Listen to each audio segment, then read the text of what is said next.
Hello, everyone, and welcome back to the Common Sense Crypto channel. As with you always, this is Rich doing another video today on XDC. So I hope you're all having a wonderful day today, wherever you are in this great, great world. We're going to talk about XDC. The price is still very low on this crypto. I always tell people if you really want to pack a massive bag of crypto, buy some XDC because this crypto has a ton of opportunity in it. Think about it. It's at this low price right now, easily going to do 100x in the next run, in my opinion. And maybe even beyond that, depending where we are as far as digital trade. But this is a crypto of the future. It's part of the fourth industrial revolution. It's a utility driven coin. It's part of ISO. That's why I said this is one crypto that can set you financially free, and you could pack a very nice bag of it at such a low price. So Dubai, multi-commodity center to issue gold-backed tokens using Xinfin network. And why would they choose Xinfin if it wasn't such a solid network, if it wasn't such a great project? The Dubai Multi-Commodity Center has announced a new partnership with the firm Comtech Gold in order to digitize gold trading. The DMCC said the tokenized precious metals are backed by DMCC trade flow registered gold bars, and each tokenized gold bar will be backed by a trade flow warrant. Dubai Multi Commodity Center is a UAE free zone established in 2002, and it's considered the region's authority when it comes to commodities trade and enterprise. The announcement says that a crypto coin called the Comtech Gold token will be minted using Xinfin protocol, XDC blockchain network. According to the website, Xinfin is called an enterprise-ready hybrid blockchain that combines the power of public and private blockchains with interoperable smart contracts. And I believe they chose Xinfin for multiple reasons. The speed, it's green, it's not a congested network like Ethereum, and it's still getting built out. It's still in the early stages, but yet it has so much potential and it has so much going for it. And at some point, you'll see XDC get tied into there as well.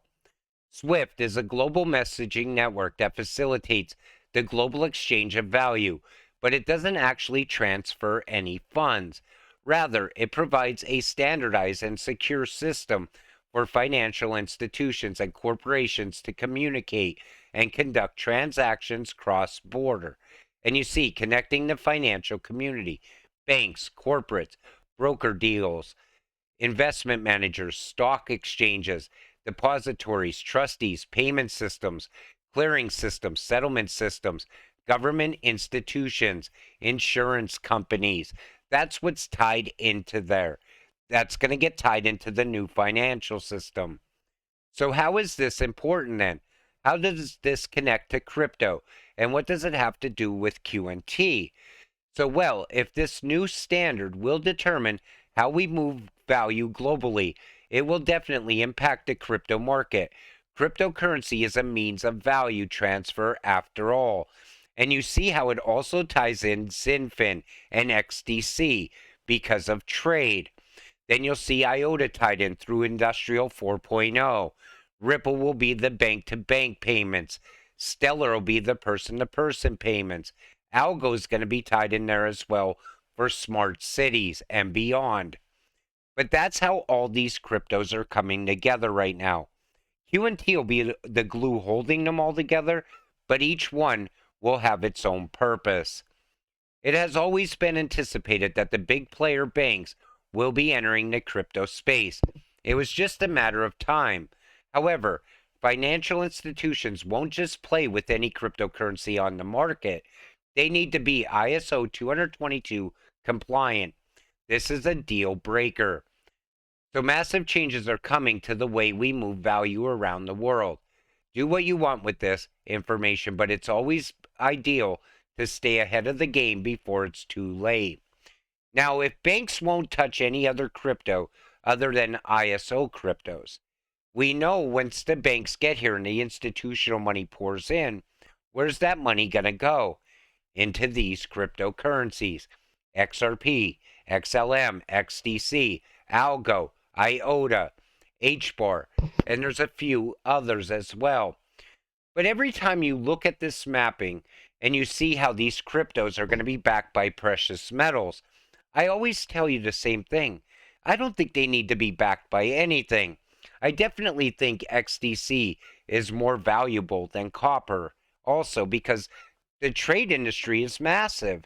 People overlook it. So if it was to get a value put on it, I believe that value will come from the central banks. They'll put a monetary value on it. Doesn't need to be backed by anything. I think it's going to be at a very high value, though. On the 20th of March this month, coming up, SWIFT is set to launch the migration of its cross-border payment system onto ISO 222, the global standard that aims to standardize how payment messages are sent worldwide. And we see here, March 23, SWIFT enables ISO 222 messaging across general participants. June 2023, expect migration of the Bank of England's CHAP service on the ISO. March 2025 would be when Fedwire Fund Service will adopt ISO. And then November will be adoption of ISO messages for SWIFT cross-border payments must be completed. But I think it's going to be a race. I don't think it's going to take until 2025. I believe things are moving much quicker now than they ever have before. Everybody's trying to stay ahead of Russia right now, and Russia wants to go live with their CBDC as soon as April. I believe you could probably cut at least a year off of those March and November 2025 dates. Xinfin XDC official, digitization of trade finance worldwide. And when you look at this, you see how this all comes together. You see all the major players inside of trade that are there now. They're just going to move from analog to digital. They're going to utilize XDC in between all of those payments in the future. There's a reason there's an ISO standard. That lets you know which cryptos are going to be tied in. XDC, most undervalued crypto asset, in my opinion. And when you look at something like this, how can you not see that XDC is undervalued? Think about all of that money it's going to move in the future. Marco Polo Network runs insolvent with a 5.2 million euro debt. After WeTrade, now Marco Polo is throwing in the towel. Still strong players remain. Infosys, running by the Rishi Sunak family. Contour, running on R3. TradeFinex, running on XDC network. There's only going to be a few players left. And because of that, there's these few players that are left as far as trade are going to handle all the trade money. XDC is going to handle a lot of money. XDC, R3 Quarta settlement coin. And again, you see how everything's tied in. Here's the R3 Quarta bridge. Then you'll see how it could become a wrapped XDC as well. It'll be tied to Flare at some point. It'll be tied to QNT at some point. It'll be tied to Ripple at some point also. Everybody always talks about XRP being the one that's going to handle all the money. It's really not. XDC is going to handle a lot of money. That's why I said I don't believe copper gives XDC the true value. I believe it's going to be much higher. I still believe this is going to be up there with XLM and XRP because that's what makes sense. You know, if XRP is moving trillions of dollars and XLM is moving trillions of dollars and they're going to be high valued coins, backed by gold and silver, why wouldn't XDC be up there? Because there's $32 trillion inside the trade industry. Think about that. I could see XDC hitting those same prices as XRP and XLM. But again, all we have to do now is just sit back, be patient, and wait. And then all of a sudden, trade will go digital and XDC will skyrocket in price. You could scoop them up right now under 3 cents. Imagine that. 1,000 XDC under $30. I can't even believe it's at that price, honestly. I believe right now, with nothing going on, it should be sitting at least at a quarter or 50 cents. And I believe it's going to break $1 in the next run. And I could go beyond that as well. Who knows what's going to happen between now and then. But with that said, I'm going to wrap up this video. I want to thank you all for watching. I appreciate all of you watching my videos. We'll see you in the next one. Have a great night.